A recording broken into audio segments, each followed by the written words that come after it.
Hello there, freaks and geeks. Thanks for joining us for another edition of Up Your Geek Spotlight. I'm your host, Lou Lamar Booker, and on today's show, we're going to be speaking with Matt Finlin, director of the heartfelt documentary, The Movie Man. The Movie Man takes us deep into the woods of Northern Ontario, Canada, to unveil a story of passion, perseverance, and an undying love for cinema. This extraordinary film chronicles the story of Keith Stata and his Highlands Cinemas, an oasis for movie lovers that stands as a beacon of hope and a reminder of the communal magic of film. As Keith battles to keep his dream alive in the face of adversity, the Movie Man emerges as a powerful testament to the spirit of cinema that refuses to fade. Don't miss your chance to experience this love letters to the movies. The Movie Man will have its world premiere at the prestigious Santa Barbara International Film Festival, running February 7th through the 17th. Let's see what director Matt Finlin has to say about his journey with The Movie Man.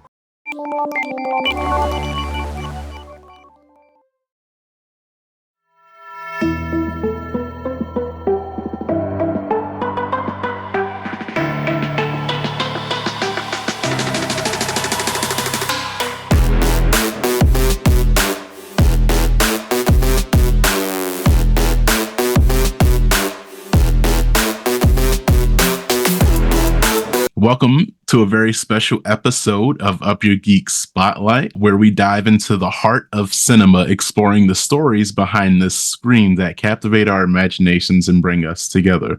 Today, we're shining the spotlight on a truly unique cinematic endeavor that stands as a testament to the power of film, community, and undying passion. Joining us is the visionary behind The Movie Man, a documentary that has captured the essence of the world's most unique cinema experiences, nestled in the woods of Northern Ontario, Canada. Today, we're privileged to be speaking with Matt Finlin, the director who brought this incredible story to the screen. Matt's journey from a young film enthusiast mesmerized by the magic of Highlands Cinemas to a filmmaker capturing the essence of the cinematic passion is nothing short of inspirational. We'll dive into the inspirations behind the film, the challenges faced during this production, and the hopes for the impact on audiences and the future of independent cinemas. How you doing, Matt? I'm doing well, thanks. Thanks for having me. So this film, The Movie Man, this is I call it like cinema in the wilderness. It's a really cool aspect of the film where Keith were interacting with some of the woodland creatures out there. So what initially drew you to Keith Stata and Highlands Cinemas as the subject for your documentary? Was there a specific moment or aspect of the cinema that convinced you that this story needed to be told? Yes. I think the moment, unbeknownst to me at the time when I was 11 years old, I taken to the cinema. We were camping in the area. There's not a lot around cinema. So on the film, it takes place in a small town of 200 people in Mount Ontario. And my aunt and uncle we were camping with, and they said, well, we're going to take you kids to movies tonight, and it's in a guy's house in the woods. And as a 11-year-old, you're like, well, what is this place? And you drive up this long dirt road, and you can't really see the building because it's covered in trees and bamboo that he's planted, and you kind of see this doorway, and then you don't realize an 18,000 square foot building there with 5 cinemas and movie memorabilia museum that would put the academies to shame. But as an 11-year-old, it was magic, and it really inspired me to do what I do today and make films. And I returned 20 plus years later on a weekend to maybe just film something at the theater, and not knowing who Keith Stata was. Right. And when I met Keith, I thought, oh, maybe there's a larger story here. And so that's when it started as an 11-year-old, and then one weekend just going to film something for fun, and it turned into a 5-year endeavor to make the film. Yeah. Which kind of goes into my next question here. So making a documentary often involves unforeseen challenges. Could you share some of the obstacles that you faced shooting The Movie Man, especially given the eccentric nature of the cinema and its proprietor? Yeah, I think that there's been making documentaries or any film, there's so many challenges. So I think from, standpoint of just being able to make it's become easier to make films on your phone, and the technology that we all have at home now, it makes it a lot easier. But, budget was one thing, trying to make the film essentially on my own in terms of I would show up at the cinema with, a camera and easy rig and throw a mic on Keith, and then I'd just stay with him for the day, or over 2 days, and follow him around. I really wanted it to be a verite look at the cinema and his life, which I'm happy to say he gave that to me. He really was like I was a fly on the wall. But it was challenging at times to make sure I had, the ability to rent the gear and all those things that all filmmakers face. I was lucky to have great partners in Toronto at a company called Habibi Film Rentals that were very generous to, give me highly discounted rentals to make it possible. I think the largest challenge, outside of trying not to step on one of his 50 cats as you're filming, was the pandemic. And I think most people, I think the pandemic, I feel like most people, it was a negative experience, but it was a positive experience for the film, despite it being a challenge of how do we continue filming during this time, and how do we capture that and continue the story. But the benefit of the pandemic was it really gave stakes to the film, and will this theater survive? Like so many small businesses during COVID, whether they're cinemas or not, just shuttered and closed their doors. And also Keith's health, he's not a young man, and would he survive this? It was a challenge to watch it happen as we became friends. And it was a challenge to capture the film, which I think we did a pretty good job of navigating that through that 2-year period. Yeah, I think viewing this, I think that's why I had that feeling watching it at the end. The film itself, it did have stakes. And a lot of times you don't see that in a documentary film, because you're seeing that in a narrative story where, there is a beginning, middle, and end to an action film, a drama. But this was almost, it was in that way, even though it was a reality situation. It was like, wait a minute, this that the pandemic kind of added a layer here of issue that Keith was already dealing with financial issues and the attendance at the theater. But then that like shut everything down, and then you saw the despair in his eyes, and like, this is going to be it, and everything like that. And then the story picks up a bit, and I think it was amazingly shot. I was kind of vested in watching how this is going to turn out. And so, which triggered me to watch it again. I was like, this is like really great. And also some of the other intricate details, which goes into my next question, your directorial approach here. So the documentary includes an amazing shot of Keith navigating the halls of the theater towards a certain part of the film. And then this adds a unique perspective of the film. Can you discuss your approach to capturing such an intimate and evocative moments? And then how did you decide on the visual style for this documentary? Yeah, I think that is a great question. I think my favorite documentaries are the ones where you feel like you are with a person and they don't know they're there, and some people can be very aware of the camera, and Keith's just so in his own mind and busy looking after 45 cats and 5 cinemas and making that all happen, that it's like I wasn't there, which was what I wanted.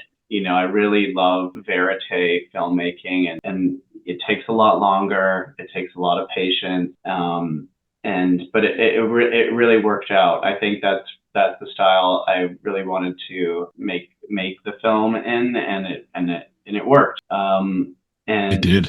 To answer your question about, my favorite shot in the film, I think, and I've heard this a few times, I'm glad you share it, is, and I won't give away where it is, but when you get a real understanding of the labyrinth that is this place, is I really needed him to walk through it and do like a one shot of what is this place.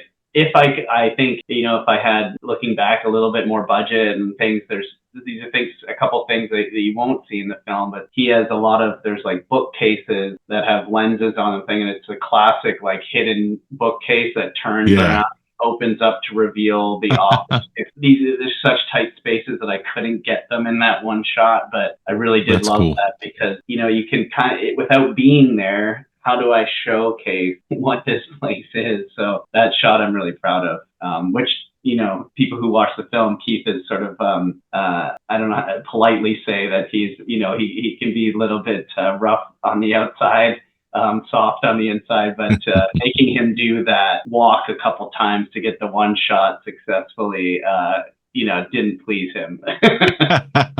No, you could see. Well, that was I bring that up because that was my favorite shot of the film. I was like, this was like great, like that whole walk there. And Yeah. you could see on his face he was kind of exacerbated by by going through that, but it was an amazing shot, and so I think that it worked. It Yeah. really did. There's a lot of humor in the thing, is that, you know, saying he's a kind of, I don't want to call him the grumpy old man, but he kind of says himself, like, he refers to one of his cats as a grumpy cat, and he's Yeah. kind of himself as that, but he has a lot of great one-liners that you would see in the film. But he told me, you know, you're like a hemorrhoid that won't go away, and I took as, you know, him saying he loves me, which is, you know, really Yeah. nice. Yeah, he was the character. So the Yeah. documentary addresses how the pandemic affected small cinemas and moviegoing experiences. Mm. From your perspective, like how has the film industry adapted to these changes, and what future do you see for independent cinemas like Highlands? I think, like, to try and be optimistic about it, like looking at the movie, you know, pre-pandemic, as Keith will say, and I think a lot of cinema owners of like Keith scale independent cinema owners, you know, it's really hard to get bums in seats prior to the pandemic. Right. You know, with the advent of all the streaming services and people tied to their phones and being able to watch on a phone or basically anywhere, it's harder to get people to go, which is a sad thing, and is important for me to not only show the unique theater, but also the reverence for going to the movies. I think is something that we should hold on to, because you can't really change sitting in a room with people for 2 hours and experiencing the magic of being taken someplace. And I think to answer your question, like, where do I see it going? I think there's a lot of hope for going to the movies. I think we saw that last summer with Oppenheimer and Barbie, and hopefully that happens more, where going to see a film is a cultural event, that there are more cultural events around that, like going to Jurassic Park, or when people would line up to go see Star Wars, or, you know, these other films that, you know, became part of the zeitgeist. I really hope for that, because I really love the movie going experience. And I think, you know, what Keith has done for generations at his theater is make that movie going experience almost more special than the movie itself. Yeah. Which would be great to see more cinemas do. Maybe not building them in the woods with, you know, a plethora of walls and things, but making the experience of going to movies something special, you know, that people will always remember. You know, Keith, I think one of his quotes in the movie is like, when I go to the movies, I want to come out and go, wow, you know, and I think that's what you do when you go to Highlands Cinema. Yeah. I think, you know, I think there's hope for the movies, and I think if Hollywood, you know, strives to make maybe less films, and making sure that they're better, you quality, know, quality films, so of churning them out, then people will be more apt to go attend the cinema. I don't know if I'm right about any of that, but I think there's hope for it. Makes sense. I think that's in any forum, any fandom, you actually see that that's one of the biggest cries of fans, is how fast something comes out, versus like if it's gonna take you a while just to get it right. If you need to make sure the script is great and right, you know, because it's too late after the fact to complain about how bad the film is, because somebody knew that before it went, but they championed for it to be pushed to come out.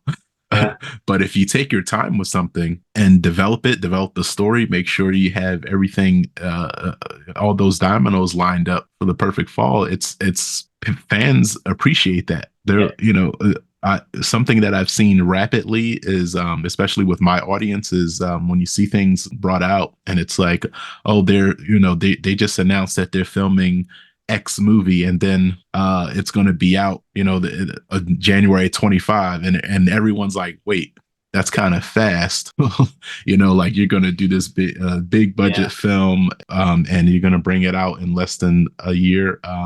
Yeah. And so people are weary of that. And then I think that kind of wanes the movie going experience a little bit. So your film here, so audience reaction, distribution hopes, right? So with this film being picked up for distribution in Canada and looking for US distribution at the festival, what kind of audience reaction are you hoping for? And how important is festival exposure for a documentary like this? I think I'll start with the festival. For me, it was like really, really important that people saw the movie in this. And I think Yeah. and having it premiere in a larger US festival like Santa Barbara was really exciting to me. And I hope people Yeah. come. And I hope, my hope is that their takeaway is that it's a very funny movie, I think. I think, that they laugh. They do the things that we go to the movies for, is that they Yeah. laugh, they cried, and that they want to go to more movies. And I think, those were the big things I want people to take away, is, that the movie going experience is something that should be revered. And, that they saw this man who has dedicated his entire life doing Yeah. that. It's so impressive to me what he's done. And I hope people realize that when they see it, and that's what their takeaway. Yeah, the other thing, it's not just a movie about this eccentric cinema or going to the movies. It is those things, but it really is a picture, I feel, of like what we do with our time. Our time's limited, and there's that theme throughout the movie about time. And, he's dedicated his time providing something for others. And I think that's another thing. There's a lot of documentaries and films in the world where like ultra violent, or, there's so much sadness or war and these things that, that we're seeing in Scandal. And I think this film really, I wanted it to be really positive and really have the takeaway of like, doing things for others and creating experiences like going to movies is like something that's really special. The second part of your question, in terms of distribution hopes, like I'm very lucky that the film has been picked up for distribution in Canada through Mongrel Media. I've been a fan of Mongrel forever, and so having that happen was really special. And then the same in the US. Like I really hope that, someone sees that it's a film worth sharing. Again, hopefully, in Canada, it's going to be playing in small cinemas, independent across the country, starting in the spring, which is great. I'd love the same for the US, because all of these small theater owners, like I feel like they could identify with what Keith has done, and like what are the great challenges that they face, and that what they do is providing something important to the culture. Like, Tarantino Cinema, the New Beverly, like that's I feel like, to get him to come to like see this movie, if he could see this movie, or even know that it exists, that the theater exists, like I feel like he would be like, yes, like I love this guy, and like that's what it's about, so that's my hope. That's, these are large hopes, but but having that moment, I feel like this film has the perfect balance of all those things you discussed, where it's telling this story, but it also I feel like it's kind of like poetry in motion here, because it tells that beginning story, and having that passion to, this is what I want to do, and Keith talking about wanting to work in film or make films, but then ended up doing this, and this is something that he felt like he needed to do. Like he, in this town of 300 people, and I love the comment of, this town has 300 people, and that's including cats and dogs. Yeah, because the graveyard's full. Yeah, the graveyard's large. And in Keith's legacy here, so Keith, speaking of Keith, he's a very quirky, he's outspoken individual. How do you think his personality and dedication to the Highlands Cinemas have shaped the community around it? And what do you believe his legacy will? Great question. I can say for sure that everyone knows Keith. I mean, a town of 300 people, everyone knows everybody. But everyone especially knows Keith, and because he is the person he is, and not only because of his cinema, but he'll tell you what he thinks, right or wrong. And but his legacy, I think his legacy will be that he contributed something so special to a town. You know, you see in the film, like this film was like sort of a bustling center for logging back in the day, and there were several like mills, you know, this is going back probably 100 years ago into the mid-century, and until that industry all went away and the town kind of dried up. But his cinema, which has been open for 45 years, you know, has become the heartbeat of the town. So everyone who comes through to the cinema will stop at the local, you know, convenience store or the small restaurant, really in that, you know, intersection. And so I think the other thing is you see in the film that all the staff who are teenagers that have worked there, but that's happened for generations. So their parents had worked there. Yeah. And their parents had worked there. And so he has really provided a place for multi-generations of not only moviegoers, but the people of the town to participate in. That's pretty special. Most people can't say that. Yeah. Truly special. And he has a you know, great individual quirks and all. So it's the people love him. So the musical score influence. So Kevin Drew's musical score is described as having a beautiful melancholy to the film. So could you talk about the collaboration process with Kevin and how you feel the score complements the narrative? Yeah. Again, you know, this is as filmmakers can appreciate, especially independent filmmakers, how hard it is to make films. Very lucky to work with Kevin, who's the co-founder of Broken Social Scene, one of my favorite bands. And Kevin saw the film, and I sheepishly asked, you know, what do you think of the music? Because we had 10, you know, music in there, and yeah, I said, you know what I'm fishing for, kind of thing. And he very graciously offered to write the score, and which I was very taken aback by, and very lucky to have. I think Kevin is, outside of being an amazing musician, had such a great impact on music, but he loves cinema and he loves the movies, as he would tell you. And I think he saw the film and saw like what we see when we go to the Highlands Cinemas or meet Keith, of what he's given to the movie-going experience. And as a cinephile, I think Kev was like, well, if I can help, you know, elevate this and give a little bit of like a CPR to the movie industry in my own way, then I'll do it. And I gotta say, he very quickly put together, you know, a really great underscore for the feeling of the place and of Keith Winter. It, you know, it's really beautiful. And I'm very grateful to have someone like him contribute to the film. I think I have to tell you the score and the editing was great. Like everything. Thanks. I mean, it really was like just watching it. I was like, wow, like it flowed well. There was like no lag anywhere. The film kind of had a great pace, and the editing was great. The score, I was like, wow, this like. I mean, I can't see why no one would pick this up. You know, it was beautifully filmed. Everything that went in putting this film together, you can tell that it was a labor of love for a lot of people, and I think that that showed.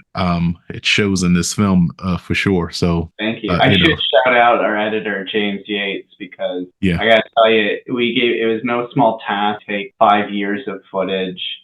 And say to James, you know, like, this is what we're trying to do, and he did a beautiful job. And you know, I think it goes back to the movie was really made by a small group of people that love the movie, you know, that love the movie going experience. They love memorabilia. They love this place. And so I was very lucky in that sense to have people really, really care about it and wanting to elevate the story as much as possible. So like James, you know, we really couldn't have done it without him, and he did a fantastic job of editing the film. James, yeah, shout out to James. He did do it put everything together beautifully, and so everything was well done. The film's broader message. So beyond the story of Keith and his cinema, the movie man touches on broader themes related to the film industry, community support, and the battle against the commercialization of art. What messages do you hope the viewers take away regarding the importance of supporting local and independent art forms? Great. I think it's paramount. I think, in the times that we live in, when there's so much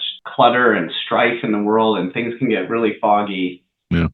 and negative, I think art and independent art, whether it's music and film, fine arts, and, bring people out of a fog, and it kind of ebbs and flows through movements and different types that people, the zeitgeist kind of latches onto. But I feel like I feel like it's really important that, independent art is supported.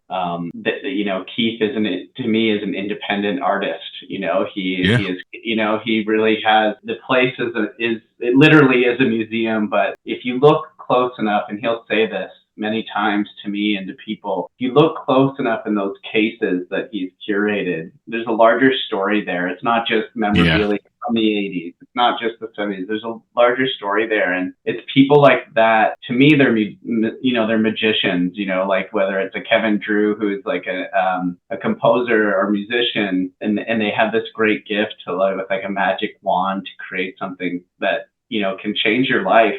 And Keith did that for me, and so I think he's an artist, and I think we need to really support independent artists in any media. It's important for society. Makes sense. That's pretty cluttered. Yeah, makes absolute sense.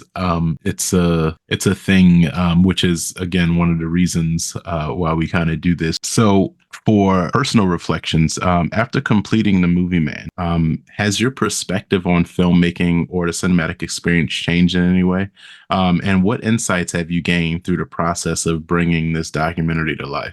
I think I'm very proud of it. Again, it's so hard to make movies. I think making a narrative film, whether it's a short or a feature, a documentary, it is hard, and I'm proud of it. My perspective on filmmaking is, I think after this, it's worth the, I don't want to say suffering. It's not, that hard, but you celebrate, like with Keith, when we finish this, or the team that we make this, you like suffer and celebrate together. And I think that's what filmmaking is. I don't want to be too dramatic about it, but like, it's hard making movies if you can get the right people together.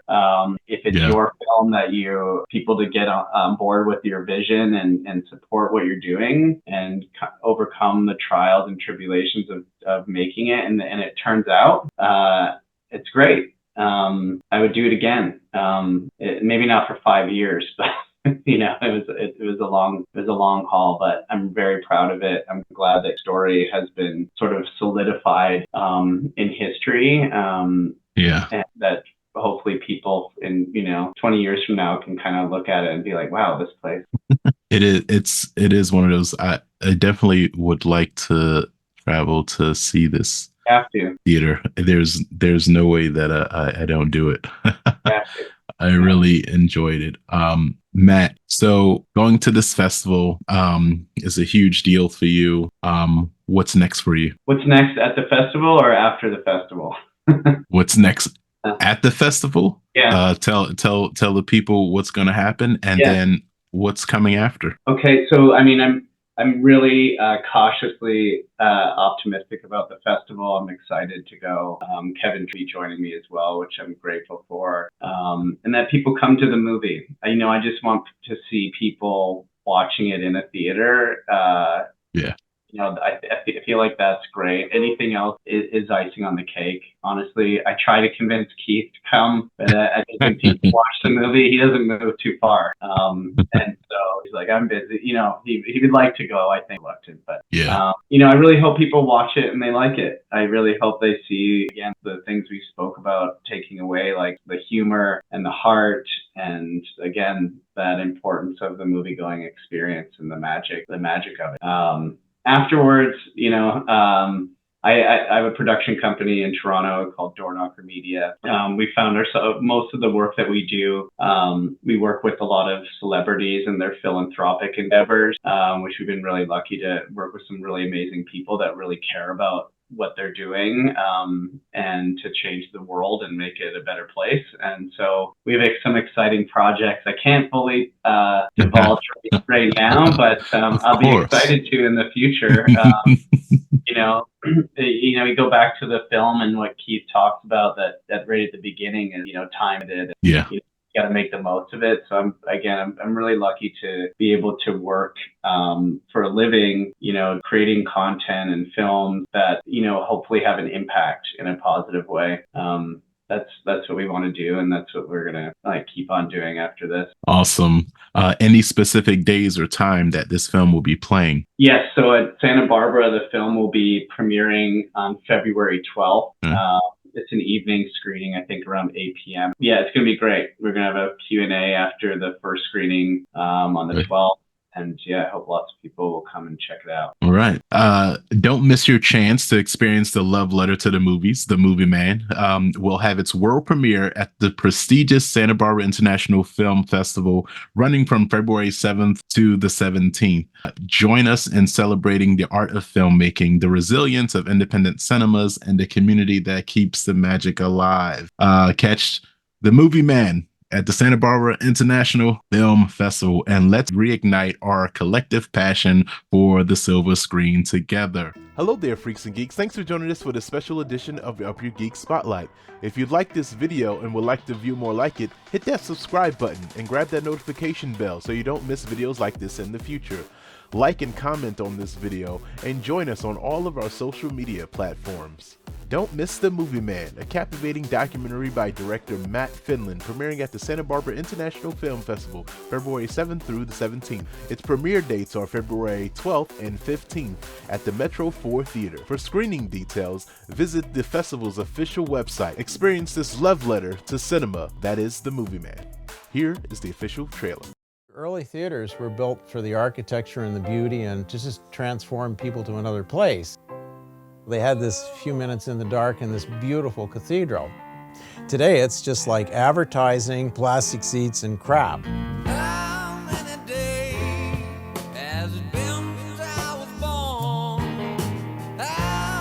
If you're going to put a theater, and never mind 5 theaters, in a town of 300 people, then you're going to have to make it so people talk about it. 5 theaters attached to a guy's house in the middle of nowhere. You sort of wonder, what is this place? You would build something this stupid. When we came, we thought it would be probably something with like a bed sheet on the wall in his garage. When I go to the movies, I want to go to something that I'm going to come out and feel, wow.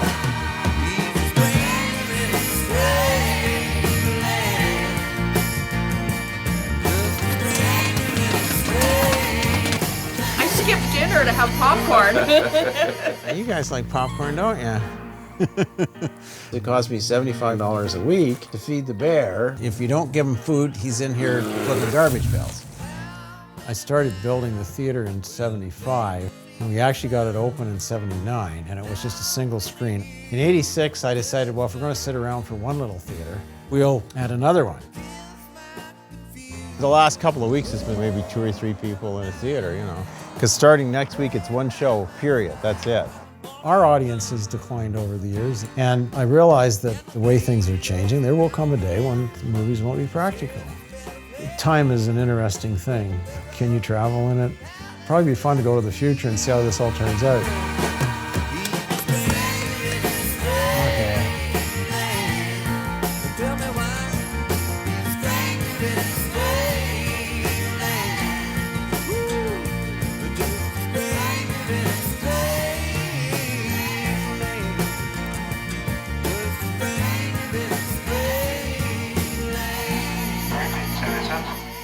It's very strange.